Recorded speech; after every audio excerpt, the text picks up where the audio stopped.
Welcome, everyone.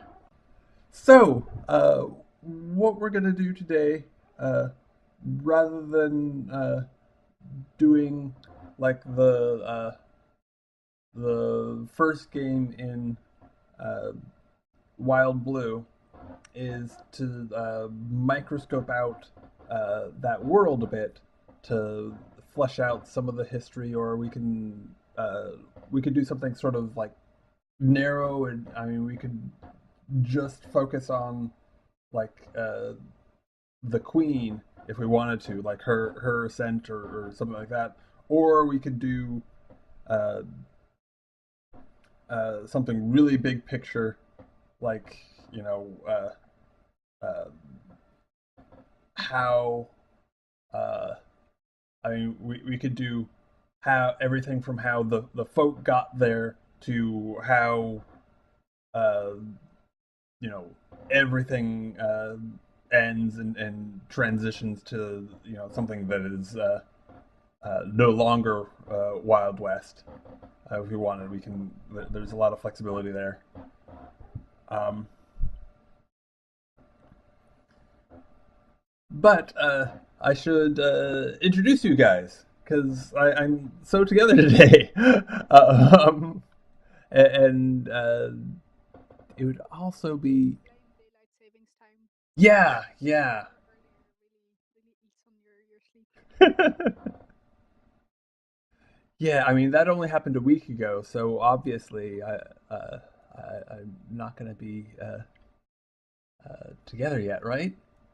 Uh, Actually saw a report on how daylight savings time actually costs more energy than it saves because of the whole, misunderstandings and you know everything. oh, for It's sure. basically a thing that was invented to help out, and now it's just an annoyance, and it has a money cost tied to it. Yeah, and it's especially in the spring, it's kind of deadly because there's all these people on the road who have gotten like an hour less sleep than they otherwise would have, um, and yeah, accidents happen. Um, Much the same. Okay, let's stop this bullshit and yeah, continue our lives. yeah. Um, so we're joined by Hassa, who's running Wild Blue, and Dimi, who's just awesome. Uh, I'm especially awesome today because I have cake. very Just cool. a piece of my mother's birthday cake. Ah, And you're not sharing it with them? I know. That's so Really? mean. It's one piece. If I cut it in three, it wouldn't be one piece. It wouldn't be the last piece, so I wouldn't be that special. So no. Also, by the time it arrived, at least to me, it would probably not be the same experience at all.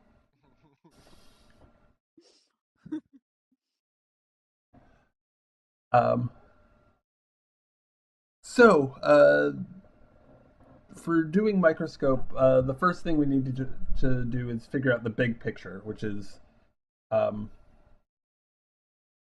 how how dialed in we want to have the session be today. How whether we're looking at like everything or just focusing in on a certain period. We could even focus on a certain person's life, yada. Uh, I have an idea about that actually. Huh?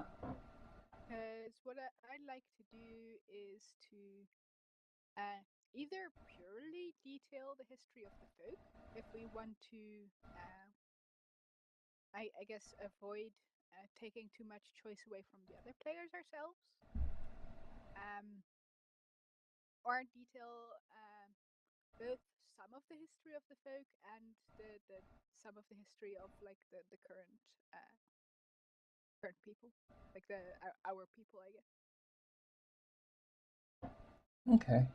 Um, I think it would be nice to figure out like the folk are just like there's this, okay, they exist and we push them away into the mountains, but we know nothing about them outside of that. And I think it would be interesting to create some interesting events in their past. Sure. I mean, I don't think that covering some of the current world would limit players' options, really. But I totally agree that at least much of the focus should be on them because that we don't know anything about them, and they're I know like Dibby, your character like is one essentially, right? Or am I way off on that? Probably, but I'm not exactly sure. Oh, okay. But I don't imagine it as. Yeah, I would like him to have this sort of a twist, but being maybe something in between. Okay. Okay. So, And I know Mark was also interested in playing someone that was folk or partially folk. yeah. Okay. So yeah, I'd be okay with doing it just on the folk if you want. Just folk or both. When you say both, do you mean the history of our people, I guess, before they went there, or No. after? I would suggest that we keep it to this continent or whatever it is. Okay. So how about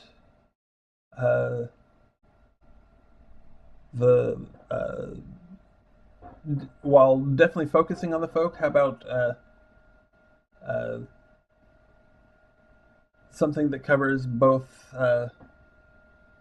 while before uh, these interlopers showed up to start causing problems and like push them into the outlands, uh, and how things have changed now that that's occurred. Or maybe the process of it changing. Day one they invade, day two go, and you can follow the history of the people in this way. See how they invade, what they do and stuff, and the reaction of the folk, and with that their traditions and culture and stuff. Okay, so narrowing it to just how like it would be like the starting period would be the invasion, and there wouldn't be anything before that. But since we'd be covering like day one, we'd have some sort of picture of what they're like, pre-invasion, because given. I would suggest, or I would like to do something like also before that we can see, what like. I guess you can still see what kind of people they are, but you don't really know how they became what they are in that way. And I think it's interesting to also see a little bit before that. Like we don't have to specify how much before that. We can just have that depend on how many periods and events people add. And if you want to do the whole invasion thing, then we could definitely put a lot of effort on, or a lot of focus on that part, and really detail that out very well. But I'd like to also detail at least some events from before. Yeah, I'm fine with that. I suggested this because it would show what the people were before that by showing how they change, I guess. That's what I meant, but Okay. I was thinking that would imply what they are and what parts of their history is. Okay. Um, So yeah, I think we're on the same page. It's just a matter of how we want to word it. And would we continue until the present, or would we continue beyond that?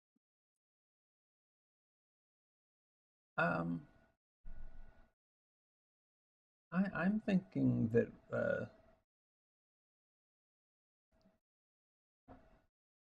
that that there's no need to go beyond the present, like that would that would sort of limit our options.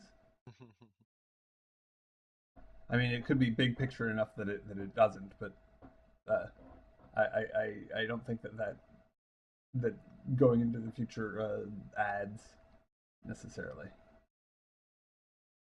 Um, do you agree? Mm-hmm. Okay. Okay.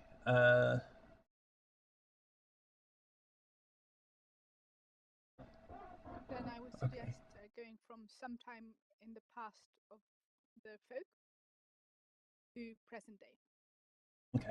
And we can, what would exactly the past of the folk, like when that exactly is.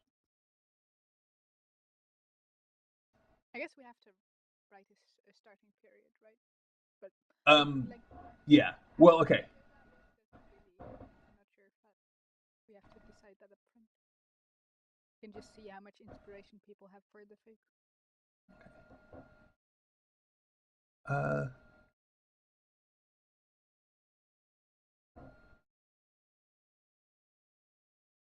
Well,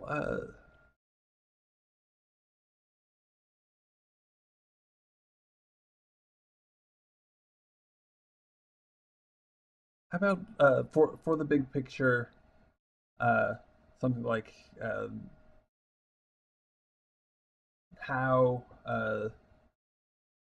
the invasion has changed folk society, and we'll definitely have the starting picture be pre-invasion, but as the big picture, that's what we're looking at. Okay. And by me, sounds good.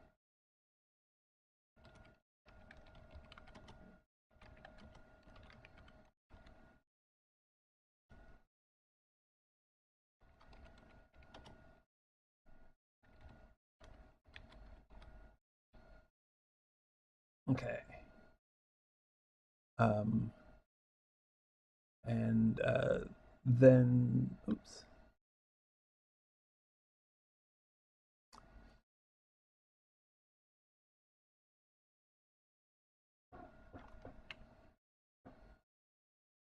Probably Okay. increase the size a little bit. Okay. Yeah, it's a little hard to read, huh?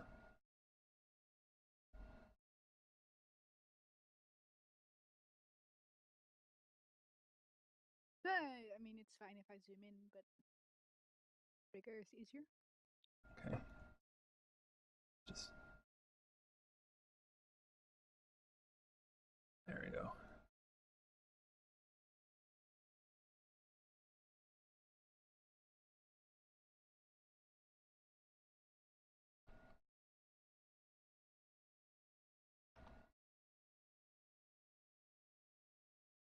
Already so sleepy. Oh no. And it doesn't want to stay, of course. What's not working? Oh, just uh,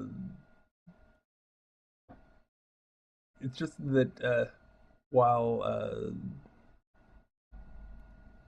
Roll20 is great for a whole lot of things, its text, the way it handles text boxes could be a little better. Yes. No, it's fine. I'll just have it zoomed in a little more. Okay. So sounds like starting period should just be pre-invasion. Just call it that. Is that okay?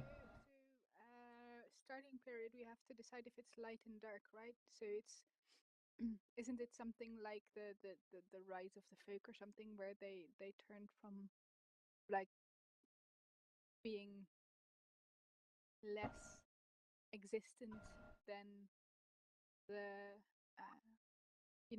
being less of them than say animals and them rising to be a certain like level of power.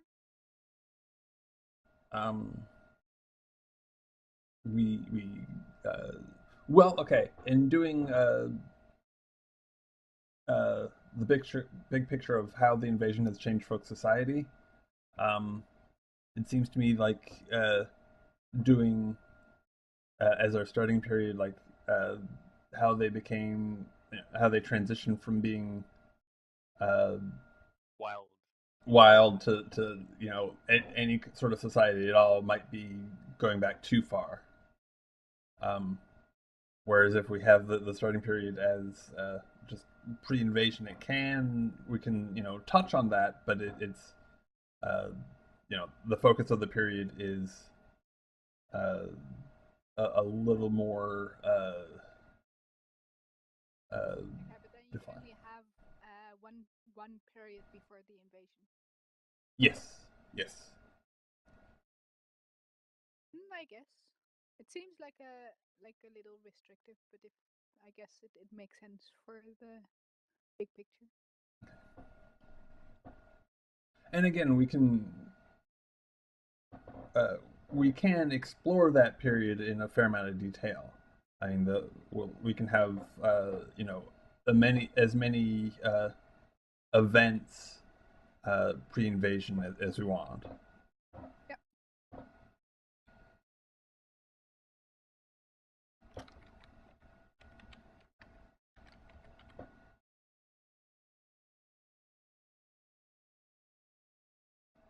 And if you make the argument that the focus has, became a society relatively recently, you can say that this is the period where they actually became a society. I don't think they would be that recently, since Could be a long period. Yeah, I could. Since they would they're said that like the folk usually have like more than one power. And if you look at how the whole world like seems to work, where they came here and first there were a bunch of minor powers, and then there were more minor powers. Like if most of the folk have powers, and a bunch of them have more than one, then I'd imagine they'd been here for a while longer than we have. Well, the magic doesn't have to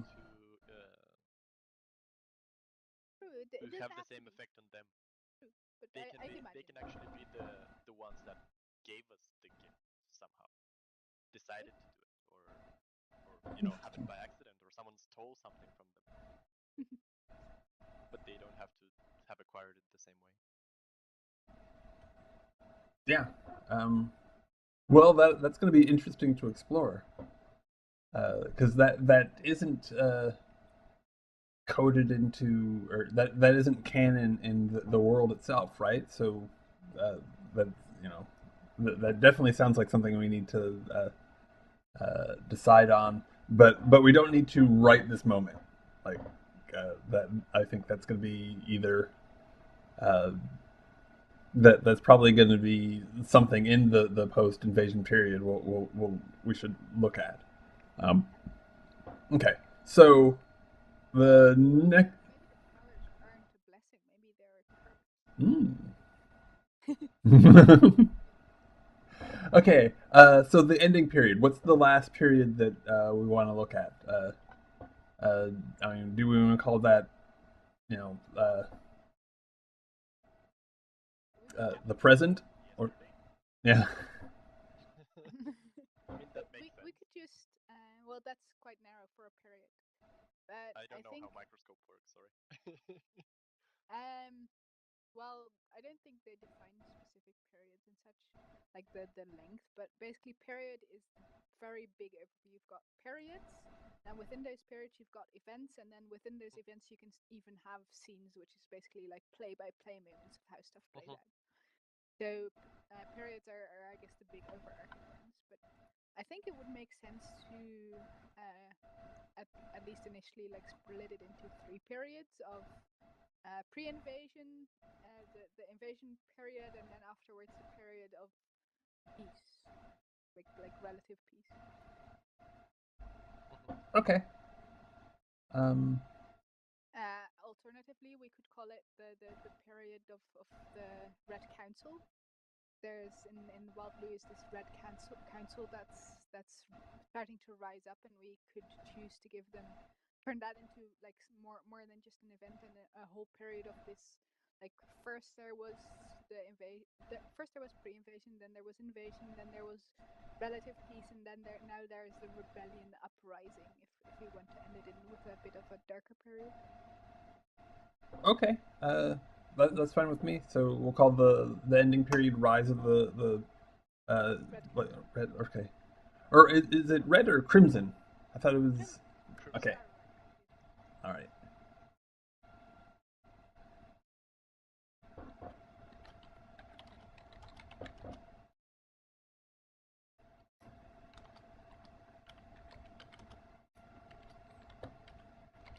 Okay.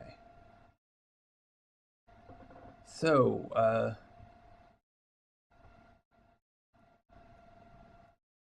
I think that is like the last. I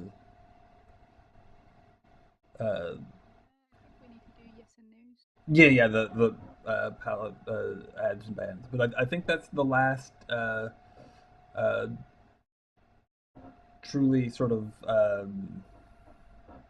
what's the word I'm looking for? Um, from here on, rather than doing everything like collaboratively and by consensus, we're going to be like taking turns making a specific decision. So within that, the next thing is the palette, which is specific things that we want to have involved in this session, and specific things we want to ban from having. So specifically things that would be unusual. So if we'd say there'd be aliens, then that would be an unusual thing. Or if we say there wouldn't be elves, then that would be an unusual thing for this session. Okay. I don't. They might be unusual. Elves might be unusual enough in that. Yeah, well, that's one thing. Yeah. Okay. Yeah, I didn't recall there being a like a. You could also write stuff that you could doubt about in the add and ban. Okay.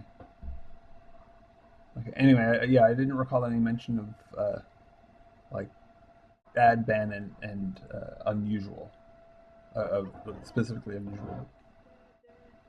The thing, like I didn't read the whole book, but what I read is that it said that it's things that the other players do not expect about this setting. Okay.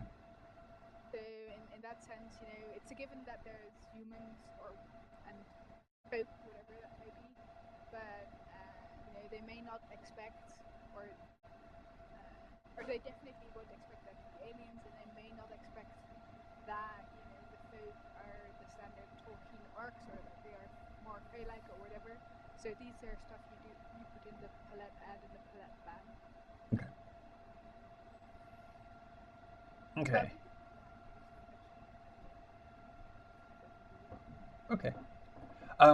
Would you like me to go ahead and do the first ad, or okay?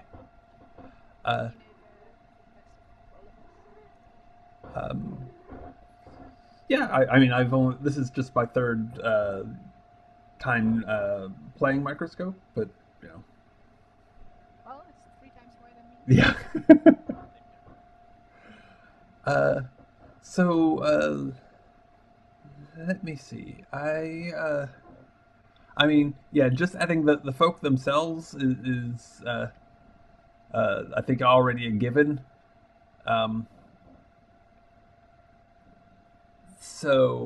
Okay. Uh, Something I definitely want to see is a sort of a correlation uh, between the folk and Native Americans.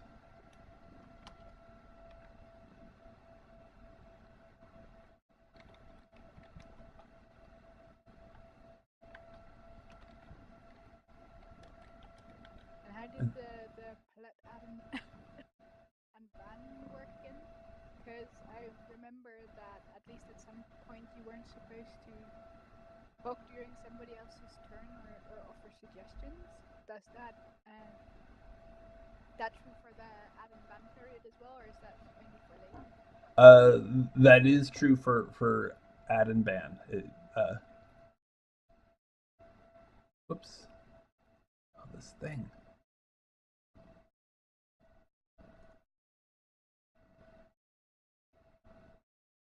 Am I really gonna take it all the way down to 10? I guess so. Oh. So yeah. So yeah, that correlation is something that we need to uh, have in there, to some degree. Like, and it is sort of stuck in there already. Um, so, Asa, is there something that you would specifically like to see, or specifically not want to see? If I have an idea about what I think folk should and shouldn't be, would I write both a Palet ad and a Palet band for that, or just an ad? Well, you can only do one at a time, but yeah.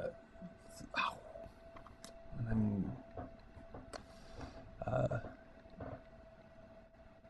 uh, but yeah, doing both would probably be good. Okay, so I think the first thing I want to add is a Palet band. I do not want the folk to be your standard Dungeons and Dragons type Tolkien-esque orcs, elves, and dwarves. Okay.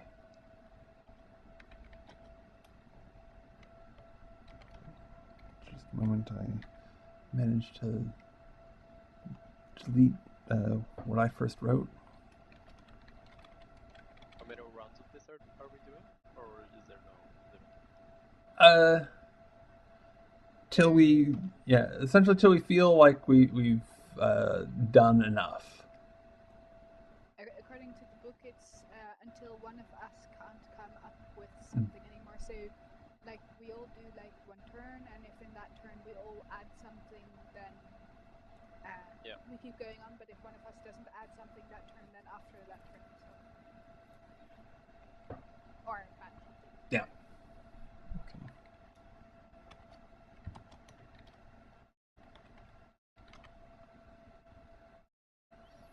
Okay. And Dimmy, what would you like to add or ban? I think it would be interesting if the folk weren't introduced to basically to the art of war before they met people. So basically, they had no hostile relations between themselves, or not that hostile to go that far to a physical conflict between armies and such. So they basically lived a peaceful life, even if it was even if they had some problems between different groups. They didn't know war as conflict resolution. Yeah. Okay. And did you want to put that as an add or a ban? Like, I wasn't sure okay. Yeah, it could. I mean, it could work either way. You could ban organized conflict pre-invasion, or although I think It didn't matter if you yeah. let's see. Well, okay. If it's put as a negative, then I think it works better as an ad than a ban. Come to think of it. Then add it. Okay. Yeah, phrase it however you think is sounds better because I didn't do the best job. Yeah. So yeah, the reason why I think it works better as an ad than a ban is that if it's usually something that's banned is banned throughout the whole throughout the whole pig picture, and I don't think that you're ruling out organized conflict at any point, right? It's just before the invasion. Okay. That's a good point. Yeah. Pre-invasion, war as conflict resolution. Something like that. Yeah.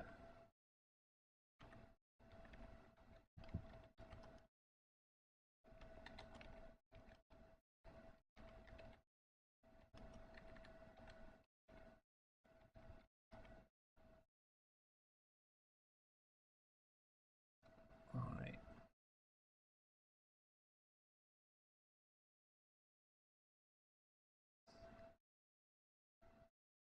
Okay. And I think I need to put. I don't know if that goes for text as well, but I think generally if you remove the grid, you can move stuff around more easily because it doesn't snap the grid anymore. Yeah. The grid is useful while first setting things up, but you're right. It's gonna be a pain in the ass now. Basically. Um.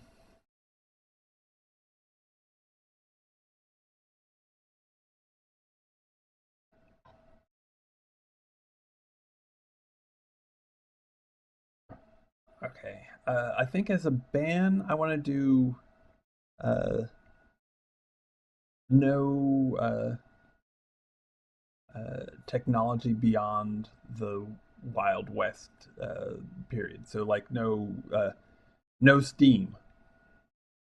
Isn't that in the game description, in the world description? Yeah, I don't think you have to add that since Okay. it's or if you want Well, to specifically ban it, but I don't think we'd do it even if you wouldn't ban it.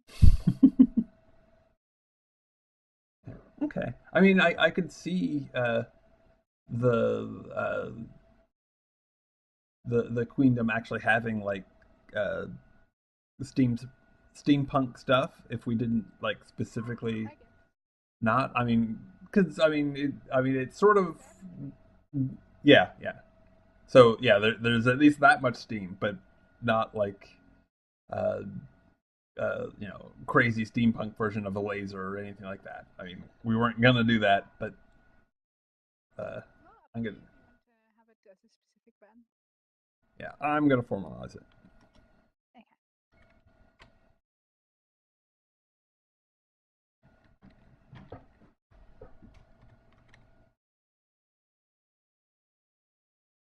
Okay. Hassa. So, what I'd like to add, but I don't mind you guys like vetoing it if you really have a different idea because it's something pretty big. But I'd like the folk to be kind of this more fairy tale fae style creatures. So, I guess in a sense, like maybe not necessarily the whole time moves slower when you're in the fairyland and you're not allowed to eat fairy food because else you'll be stuck there, but that style of fae creatures. Um. Uh, Yeah. Okay, let's add that. Okay.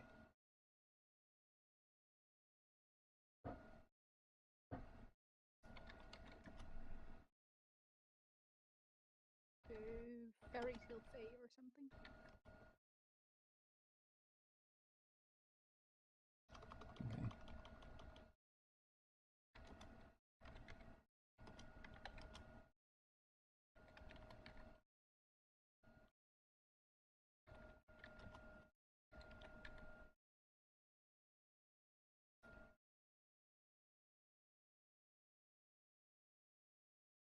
All right.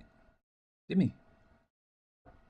I think I have another ad, which is the Fae are just affected by the magic of the world, but they are actually creating it somehow. As in growing it in their gardens and such. They have Fairest source control of over magic. it. They don't have to be the source, but they are definitely a reason it exists. Without them, maybe the magic would be gone, or they're the one creating it. Okay. Not exactly. So They're not the magic itself, but they are the acolytes of magic. okay. So just to clarify, rather than to like alter your thing, because by the rules, neither of us can. Uh, would they be cultivating it, or they're just something about them is causing it to happen? I think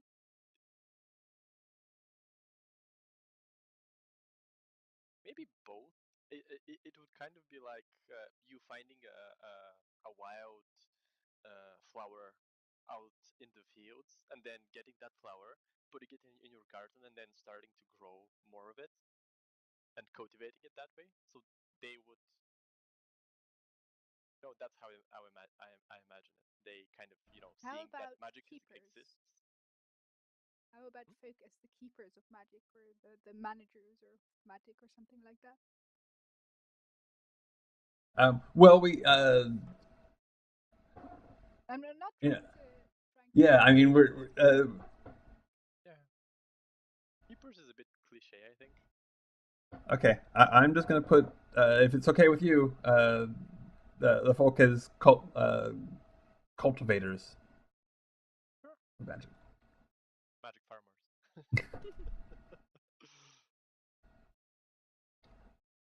And feel free to veto No, something no, in the end. we are not free to veto. Okay.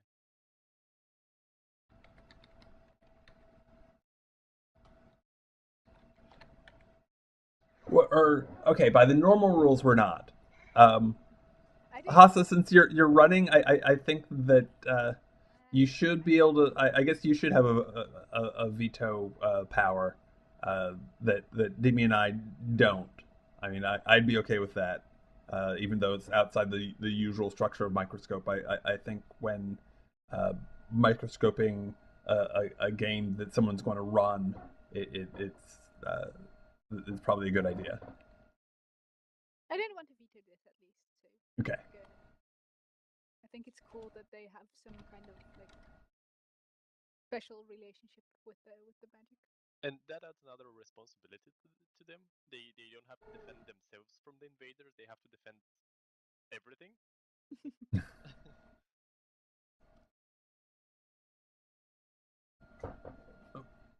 And as always, it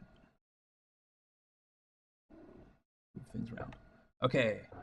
Uh, so I definitely want to come up with a ban here, especially since we're running out of room for the palette You could ads. always make it bigger or write it outside somewhere. Yeah, yeah.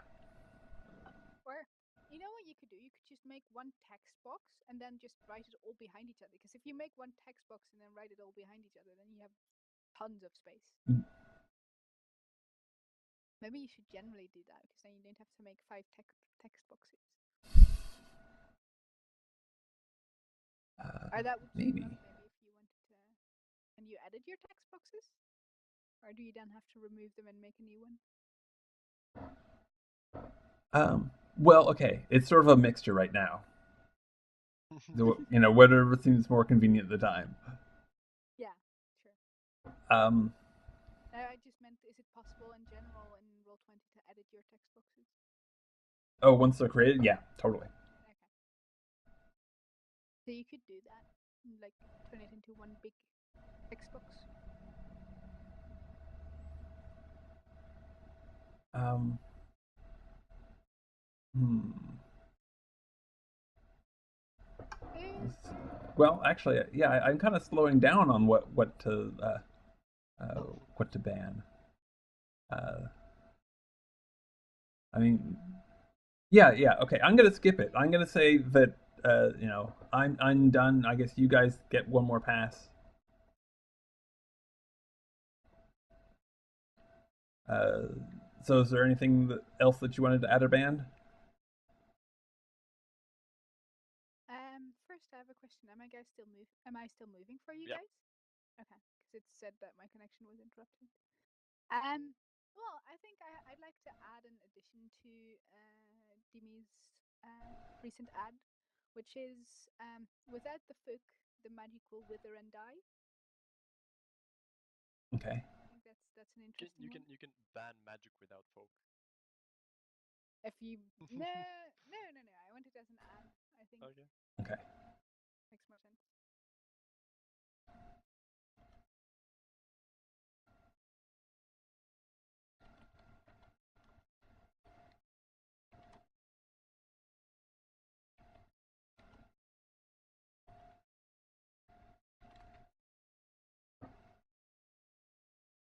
Done.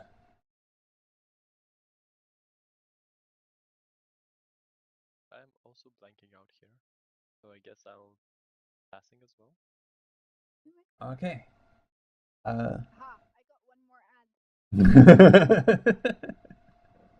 Brad hates you right now because you screwed up his text. That was fine.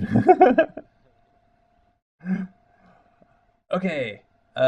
So now we do the first pass, um, which means each of us is going to have the chance to either add a new period or uh, add an event to an existing period, or if somebody else has already created an event, we can have a scene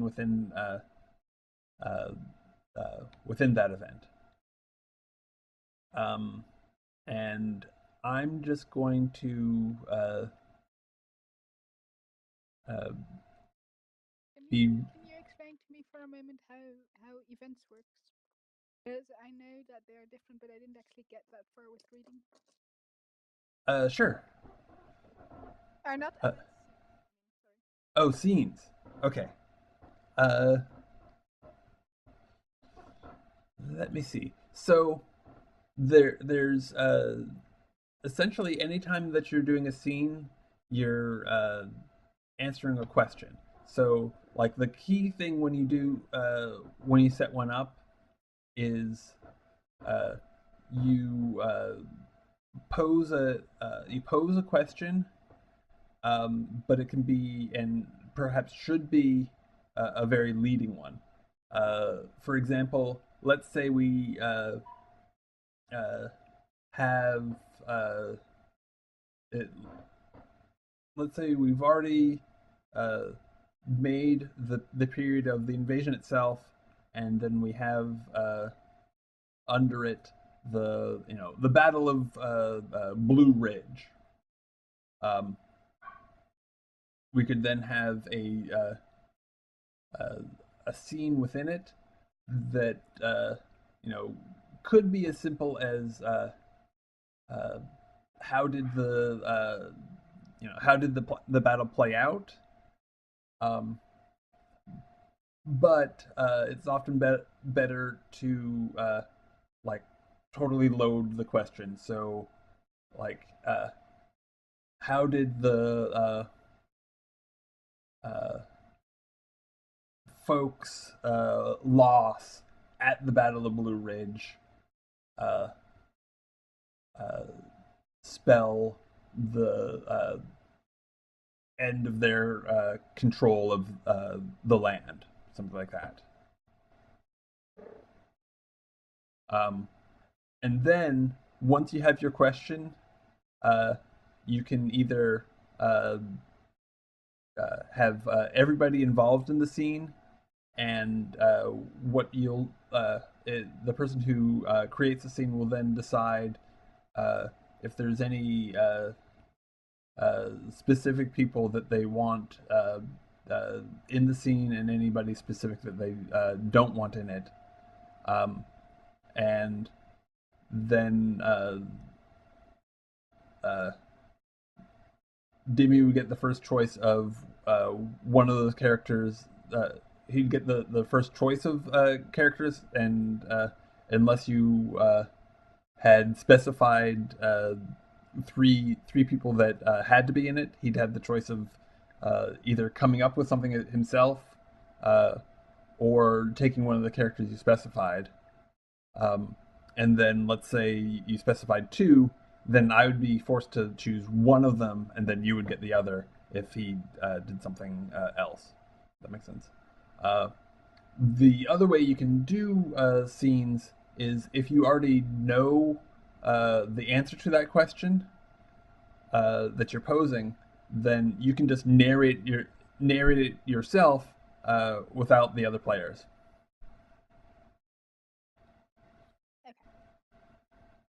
I'm not sure I remembered everything, but That's fine.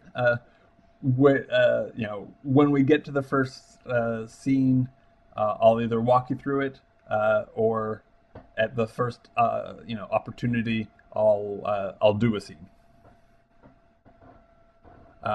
But let me see. I think for If anybody is stuck, don't forget I've got like 12 story dice here. Okay. That are full that we can use. So you can tell me to roll like a certain amount of story dice with a maximum of 12, and then I'll tell you what the pictures are, and then you can choose one or multiple of those to guide your story.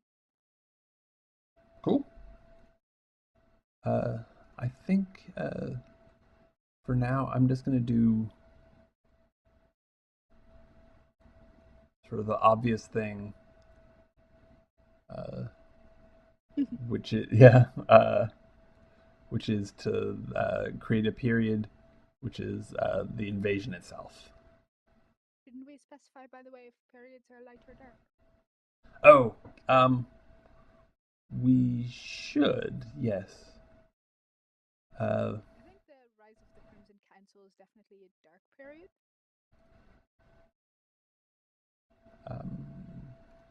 Okay. Which, means that war is coming again and bad stuff is happening. I'm fine with that. And shall we have pre-invasion be light, or no? Sure, we can have it be light. Okay.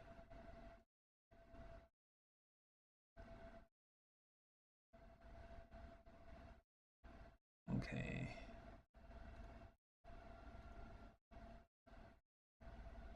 By the way, you've created super fancy things. It's really awesome. Oh, thank you. Yeah, I mean, it's not like thematically appropriate for this, but this is just the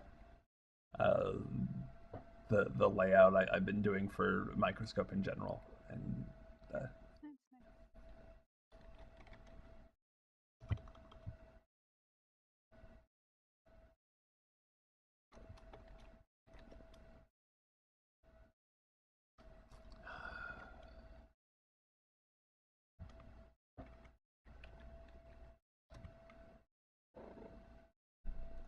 So does the first pass have a focus or not? it doesn't. It's after the first pass that we'll do the focus. Okay.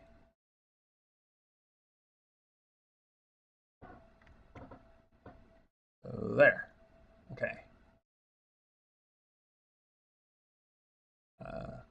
So Hassa, now you can either add another period, or you can add an event under any of the periods. I think I want to add a period. Okay.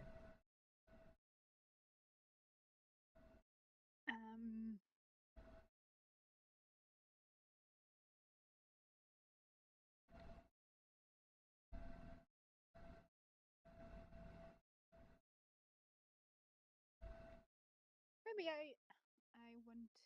I'm not sure if that's entirely a period though. A period of negotiation after the invasion. Okay. where it's like the folk are like, we want this much land, and then the people are like, no, and then This can be a long event. Maybe some sort of, or are we not allowed to give advice in this? Well, yeah, when it well? comes, like, you can either, like, I think when you can only talk when it comes to either it's not clear what the other person wants, or maybe like when it comes to rule stuff. So this would fall under rules, I think. Like, I'm not sure, like, if it can be made into a period or not. I think it should definitely exist, but I think we could turn it into the theme of a period. Sure. Where that period is about like negotiations and everybody finding their place. Yeah. I see no problem with that whatsoever. And again, we can ask clarifying questions or bring up rules issues, but we couldn't just say, well, yeah, there's there might be a period of negotiations, but let's do X with it instead. Okay. Is it okay to call it post-war negotiations?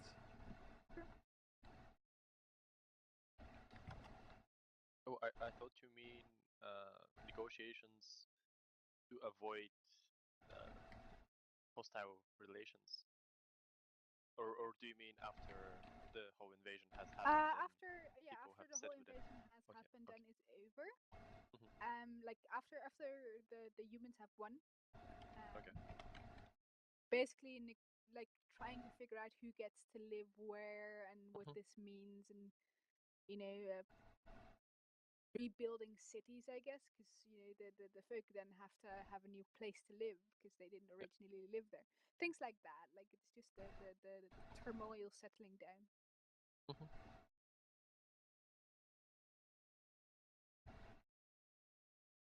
I think you have to put an enter in there. Yeah. You could just also call it negotiations. Up to you.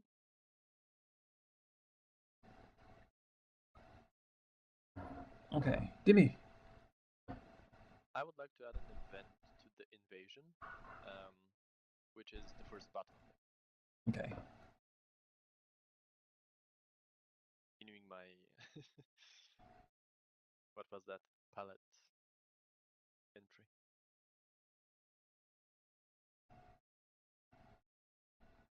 And how specific do you have to be? Is that the first battle enough as an event? Yeah, sure. Okay.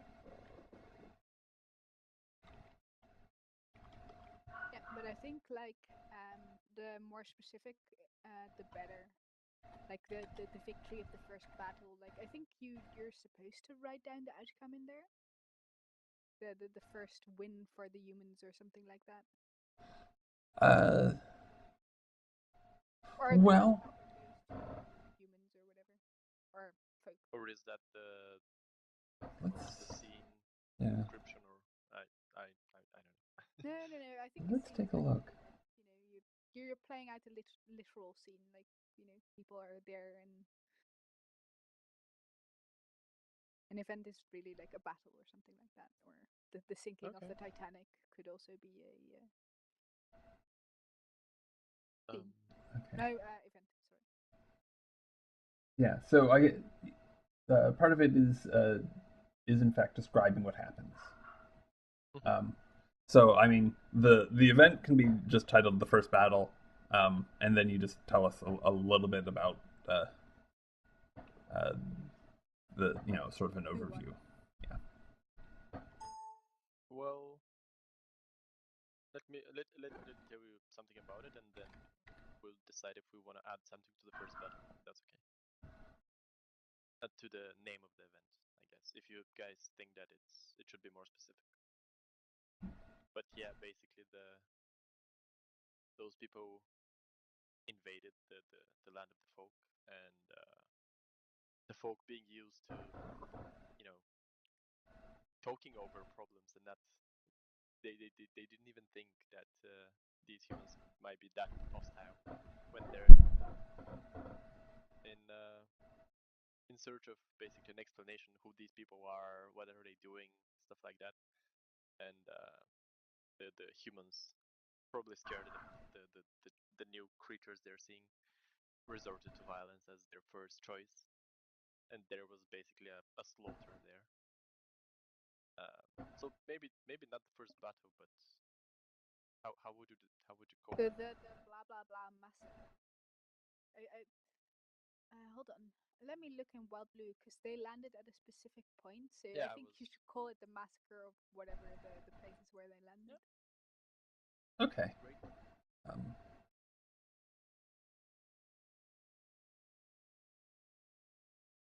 But yeah, you can continue, I think, and then by the time it's my turn, I'll have figured out what that is.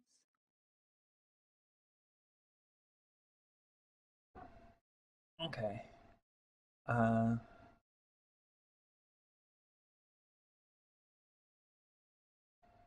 And yeah, I definitely would like to do a scene that's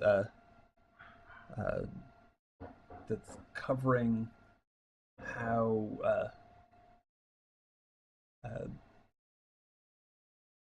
uh, how that conflict first erupted.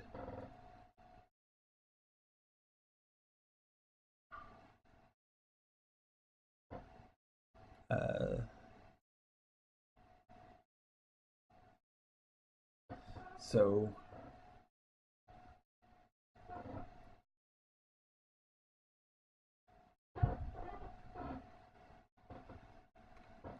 let me see. I think the question will be.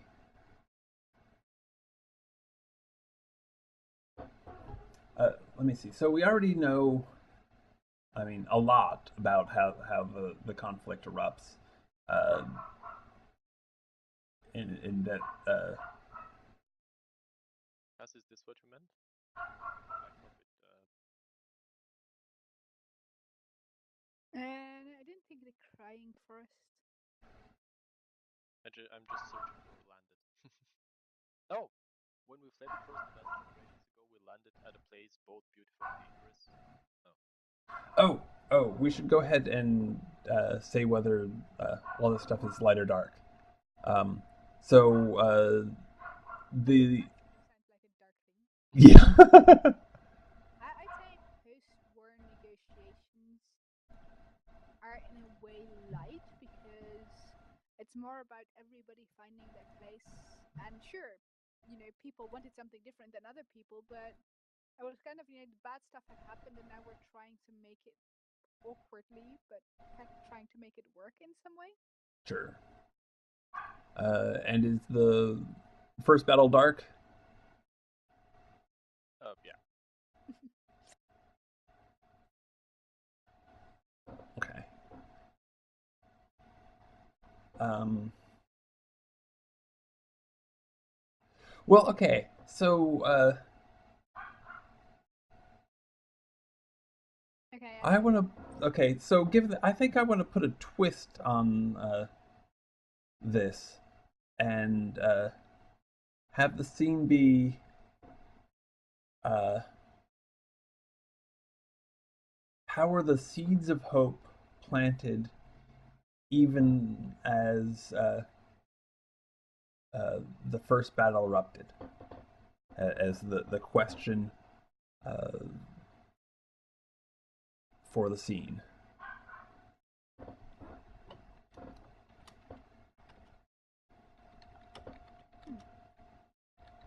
A cool one.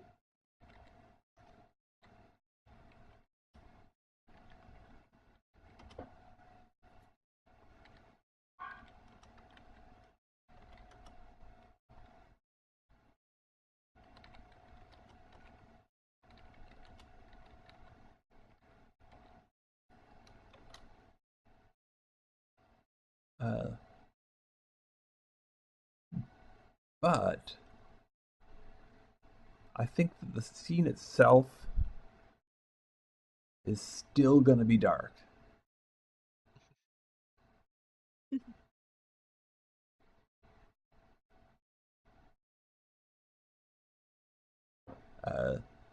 just because even though there are, we do need to, answer that question of how those seeds of hope were planted.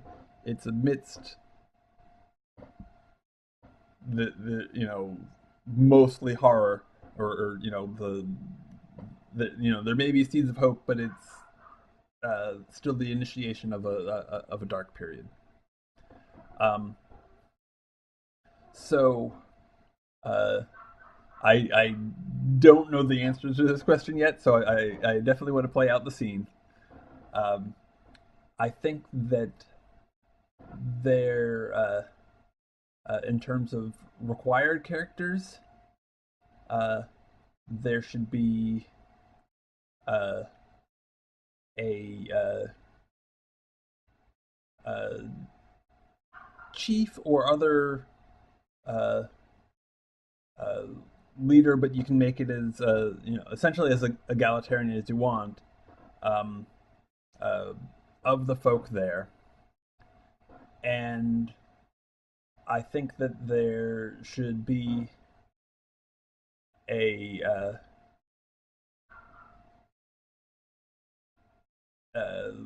one of the what is the name for the invaders as they're coming in? Do we already know that? Is that uh, is there a canon on that? Well, They're they're just called people. People yeah, and folk. they're humans specifically. Okay. So if you want to name them, you can just call them the humans. Okay. Um, I think that there should be an officer who's not like the like the overall commander, who's sympathetic. Who's what?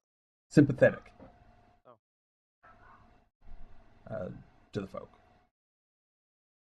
Um, and I Or is that not allowed to specifically the nature of the officer? uh, yeah, I think it isn't.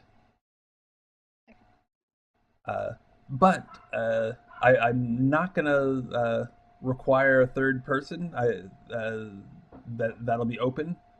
Um, so and now I turn it over to you as to what character you want to play. So if there's something specific that you want to add about that character, then you can play them.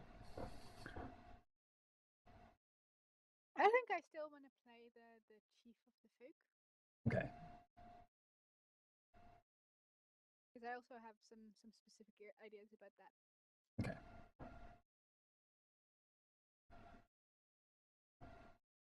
And Dimi, do you want to play the sympathetic officer, or do you want to do something else? I should also mention that in addition to picking a specific character, another option would be to play essentially time, which means uh, the sort of the aggregate of outside forces that are pushing the scene along, that are you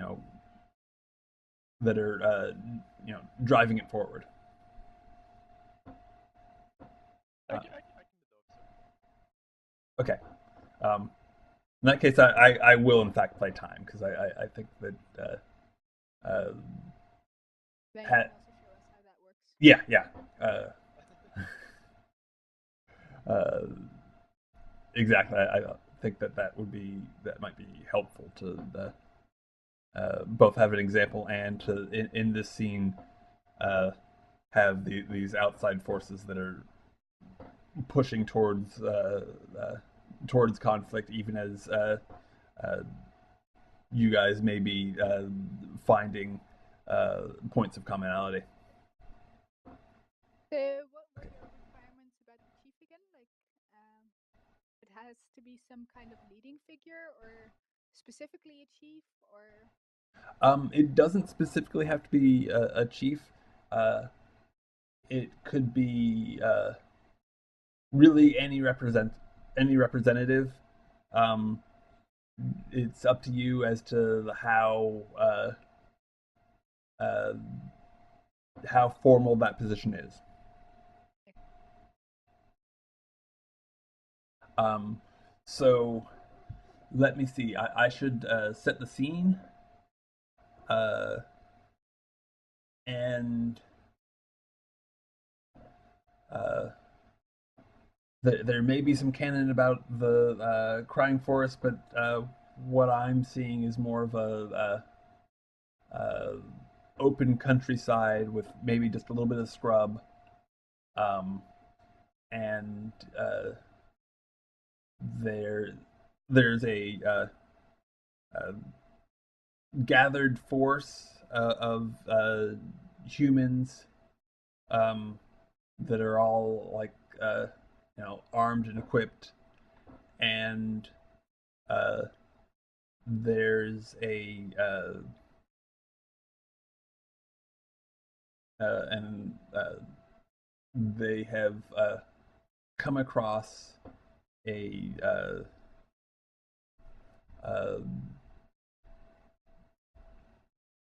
well, okay, I don't want to necessarily say village because uh, that locks in a lot of things about folk society. Um, so let me instead say a gathering of folk, um, but it doesn't have to be a village. It could be uh, just a Meeting point. yeah. Um, let's call it a an informal meeting point where a number of folk tend to congregate. And I'll turn it over to you guys from there, unless you need more input to get started. I think I'm fine. So how does that work? Do we just say like, okay, my character like beats up a bunch of humans, and then Demi says in response to that, well, my character beats up a bunch of folk, and or whatever, shows them mercy, whichever way, and then, or is it more of a like we literally stand across from each other and we talk to each other, or fight with each other? Both. You can you can either describe your actions, uh, or what your characters are thinking, or you can drill it down to like specific dialogue. Okay. I can start if you want. Sure, go ahead. So basically, I imagine him as kind of a. You said officer. I imagine him as a maybe captain of one of the ships. That would be, high rank, but not absolutely highest. He would have some power, but not be one of the. Not the power to stop the war. Yeah. So yeah, he and a group of maybe his crew, some sailors or a trained military force is behind him, and then there are several more of his rank leading maybe 20 men each, and they've been kind of creeped out by the environment. It doesn't look that special, but it feels kind of weird. This they have this feeling of something watching them or something happening without them noticing. And they stumble upon these strange-looking creatures and are startled and just at the ready to do something about it, and they're just waiting for something to happen.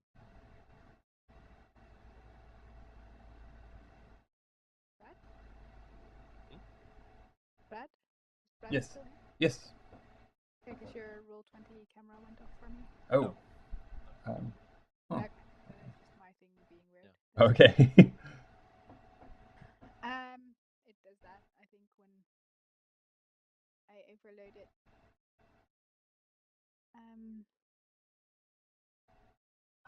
So, are you guys like the only ones here, or are there other people? Like, is just your group here? No. There are several of those, so there may be around. Okay. Since it's the first battle, I'd imagine that there'd be or massacre rather. I'd imagine there to be a fairly sized group of my people who maybe will be in some kind of annual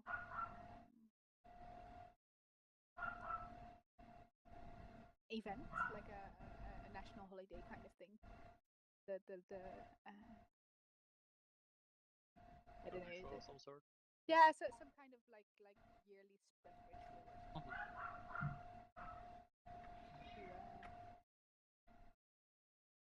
To ask for the grace of the moon goddess for the new year. And I'd imagine they'd send Mr. Quinth forward to ask for your business. That would be the leader, I guess.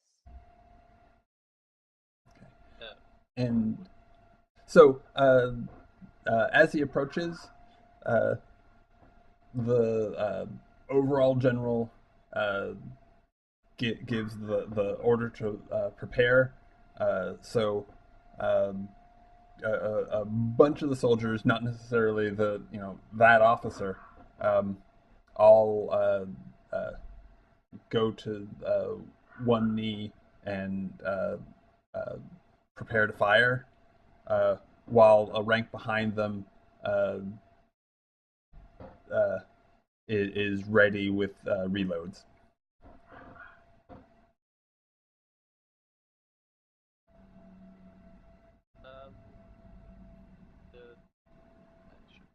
What name for my guy? Let's say Lauren. Is that a woman's name? Doesn't matter. Lauren. I think it could be, but I think it's more usually a woman's name. Well, he's Lauren. he even though the general gave the order, Lauren is kind of not sure, and he goes by the rule that no one should die unless they have to. So he raises his hand to stop his people from shooting, and to see what this creature coming forward has to say, if anything. I don't know how he would understand this sign of someone holding up his hand and people pointing stuff at him. Yeah, I imagine. Like, I imagine that they might hunt. So they might have seen bows before. Brad, are they using bows or pistols? Oh, they're using rifles, and the rifles are probably completely unfamiliar, so it's the threat isn't necessarily even recognized. Yeah, so I don't think he recognizes. Maybe he thinks it's especially because this is a peaceful society. So he might think it's some kind of a ritual greeting. So I think he would place his hand on his chest and then on his lips as a sign of greeting for his people.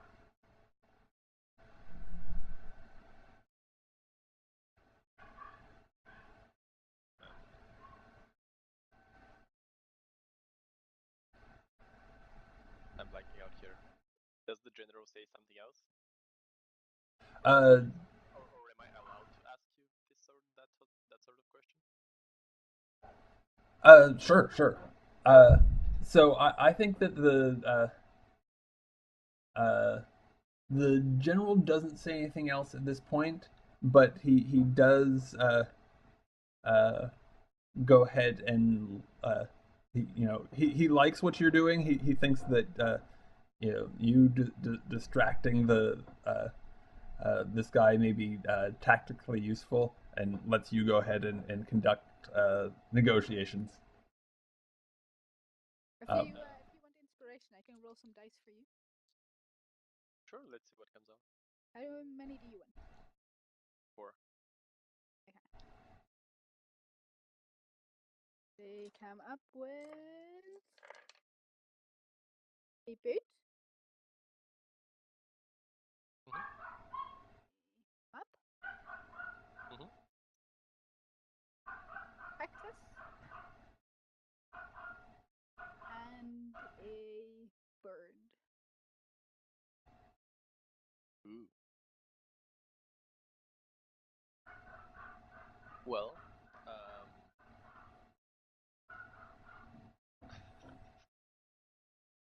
let's say and you can totally see those metaphorically if you want.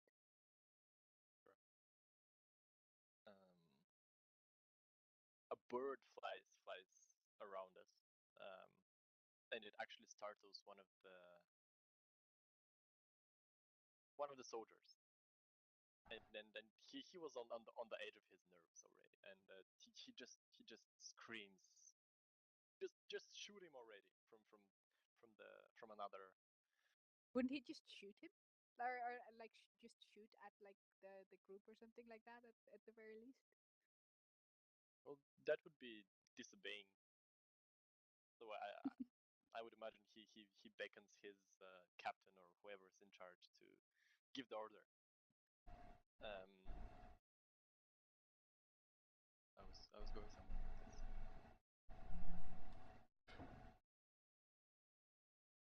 I forgot my thought.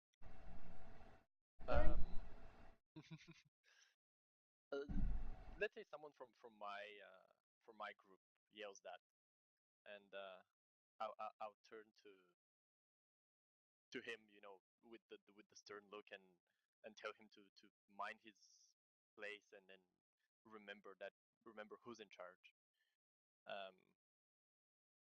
And that could be that would probably get the attention of Mr. Quent. So if the general decides to use the advantage, I imagine that would be a situation where he could, if he's looking for that. Okay. And also, I have a suggestion of my own that would definitely might definitely change the mind of the general. Okay. Well, I think rather than pushing the conflict forward yet, I want to see some of the interaction between the two first. I think that might be useful. Okay, so do we assume that we all at least understand each other's language? Would I understand the soldier say shoot him already?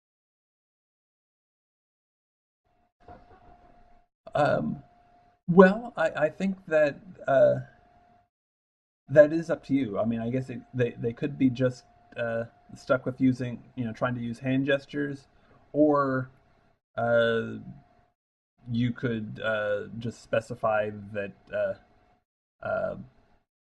Quenth, or Quenth specifically, or the folk in general have some sort of facility to understand humans, like either telepathically or just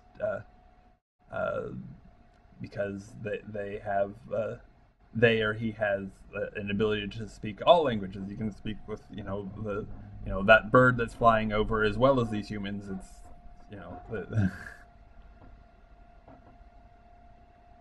Okay, so what I imagine happening next is I think this bird is seen some kind of sign by my people, some kind of religious omen. And the people, my people, would have been sitting around the fire initially, and now they would rise up and rush forward until Gwen holds them to stop, because they see this bird as something they want to like they want to, I guess, pray to it or like communicate with it. So they'll move in closer to see this bird. A very rare bird and a good omen. And Quenth, who's kind of like I guess read the crowd, and then specifically the human crowd in this case, is a bit cautious, so he stops them from moving forward. But there's this little boy that still moves forward. Little elf boy, maybe. Well, he can't be an elf as such. That has been banned. Okay. But yeah, sort of like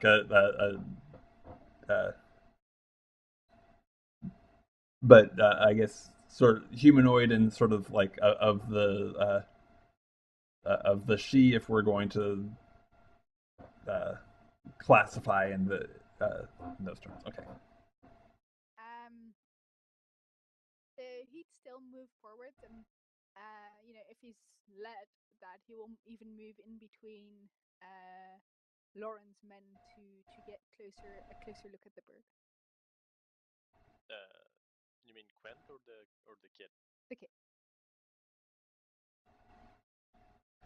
Oh, sorry. Quent Okay. will call him back in a strange tongue you don't understand. But the kid will be too awed by this creature to listen to. Okay. Well, certainly as they approach, the soldiers will take aim with only like one or two actually pointing at Quenth. As the boy comes forward, the recognizing that he's smaller than the rest, the general just have a couple of the soldiers grab him, but not kill him yet. They're like, apprehend that prisoner.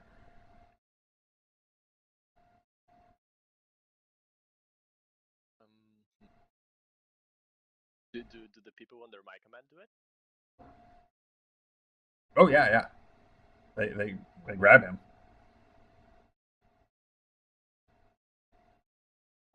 But yeah, as has asked, are they gentle about it, or are they very? Not super gentle, no. Worried that the pressure might make the other men do something stupid. Lauren decides to be I guess the moral inspiration for the troops, and makes that very difficult step forward, and goes closer to Quent with a hand, tended for a handshake, and with his other hand points or gestures at him and says his name. That in front of the soldiers pointing their guns at the weird guy. Okay. Did you want to do something, John? No, I want to see Quent's reaction. So, Quent looks at your hand nonplussed, what what is he doing? And says with a difficult I guess clearly that it's difficult for him to speak this way, but he says he asks you to return the boy. Does he say that loudly? Would the general hear him? Well, he says it to you, but he's not being quiet or anything. It would depend on how close the general would be standing. Well, if he heard that, I would just look at him, expecting an order, I suppose. Or and if not, I will let him know what he said. Okay.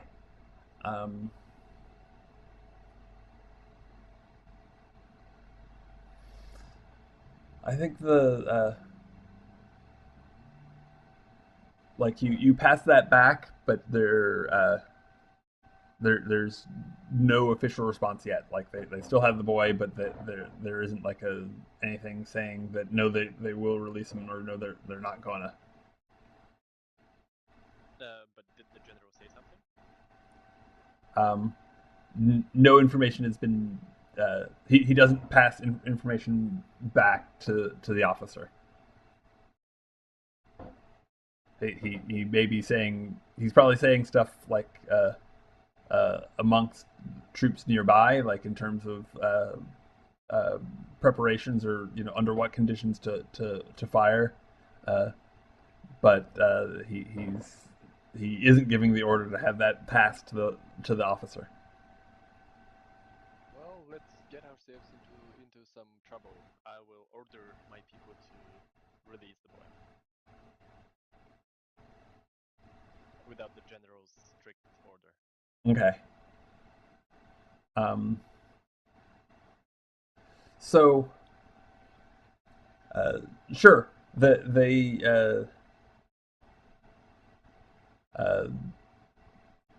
release him, and but moments later, there's this sense of more tension from the soldiers behind you, and there may have been some other order given that you're not privy to. I will get shot.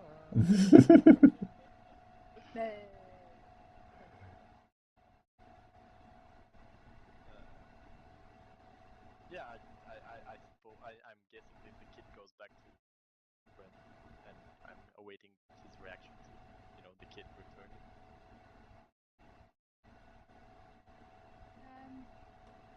He'd smile, or I guess his Fig's version of a smile. I assume they smile. Going into all these micro mannerisms, I think would be too. So he smiles at you, and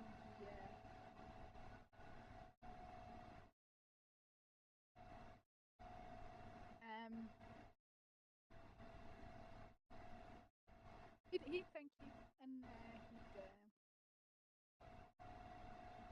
let us sit around the fire and discuss matters.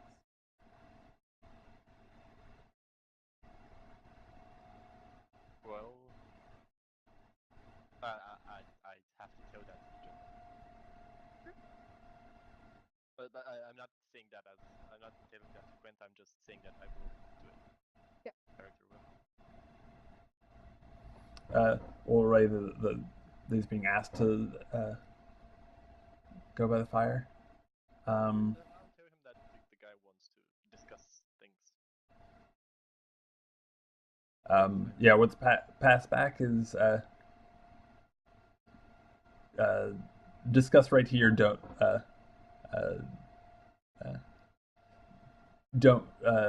get in.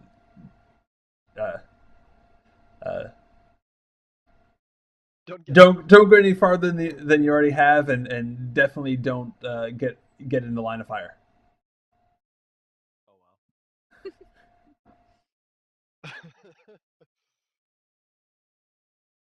Well, this general is an asshole. Oh, it could have been worse. I don't know. He's just preparing to shoot some helpless beings. You said that this officer that I'm playing has a soft spot for them in a way, or is more It's not that. Well, I mean, the character is yours to control, but I think specified was that there's uh, yeah, some level of either soft spot or Mhm. yeah. Let's say that taking that first step was very difficult towards the new folk, but it also brought all sorts of new hope and opportunities. So he wouldn't want to see these people massacred and killed. So he Which they're gets what's gonna be, because it's the first battle. yeah, but that's what Uh-huh. he's perceiving that. So hearing the orders to not get too far away, he realizes what's going to happen. Uh, so his plan would be to do the heroic jump over this guy and save him from the bullets, and suffer the consequences later. So Lauren doesn't disobey, but prepares to help the folk more than to follow the orders. If that makes any sense.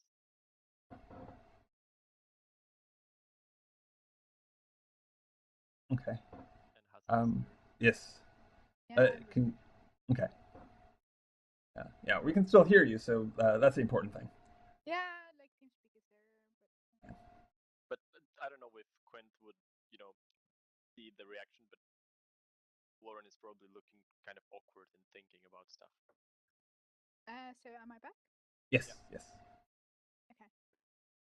Okay. but that So goes. yeah, uh, Yeah, no. Okay. I think he would ask you what is wrong.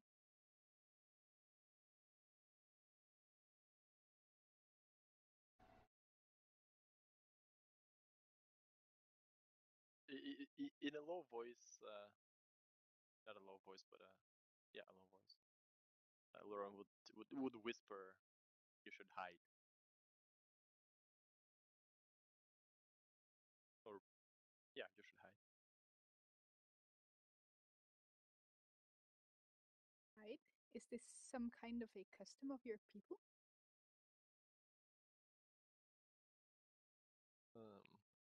Again, but this time you should run now. and you hear some sort of communication between the soldiers behind you, but can't make it out. All of us? Yes. Okay, I'll walk back to the group and I'll instruct them in a calm tone to run, and then we all start running. Okay. Uh, so yeah, as you're walking back to warn them, um, the uh, the order is given that Lauren's been compromised. They have some sort of uh, uh, like witchy mind control magic. Fire now. Um, I love the description. uh, so they unload both at the folk and trying to wing Lauren so that uh, he's not able to further compromise them. So you can decide whether or not Lauren is actually hit, or even if uh, Quenth is actually hit. I think it makes sense for at least one of them to die because they're like straight in the line of fire. Um, Yeah, well, definitely. A lot of the folk are going to get wiped out by even by the initial barrage. But since you're controlling those two characters, I can't say that like okay, you're dead now. All I can say is that you're being fired. Fired at.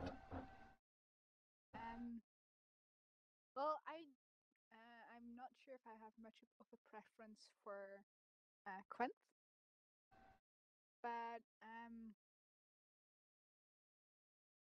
I'd like to have the little boy get away and become some kind of a later on leader for the people, since some time between this and like present day has passed. So I assume that at least at least two generations have passed. So I'd assume that Lauren would have died by now, like in the present day. You know, the folk may have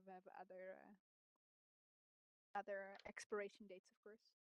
But I'd imagine that at least the young boy would be some kind of a current existing leader. So I'd imagine he would have gotten away. Okay. As for Quenth, like he could have sacrificed himself to save Lauren, or just be like brutally gunned down without knowing what's going on, or saved by Lauren. I don't really mind between those three scenarios. Given that Lauren actually, noticed that they're about to shoot at the people, and he prepared to jump on top of, Quentin and save him somehow, I imagine Lauren would die one way or another. I'm not sure if he would be successful in saving Quent or, jumping on top of him and then Quent dying anyway. It's up to you. Okay. How about he jumps on top of him? Quenth dies anyway, but Quenth gives some kind of gesture of like some kind of gesture towards Lauren. I don't know whether that's some kind of a blessing of the people so that his soul may pass on, or something like that. Some kind of positive gesture. Okay. And I think as the boy is running away, he sees Lauren attempt to save Quenth and remembers it. And I think that answers the answers the question. So we should cut there. Sounds good. It's kind of yeah. Kind of, like it's brutal, but it's cute in a way. Should we take a short break? Yeah, I was about to suggest. Okay.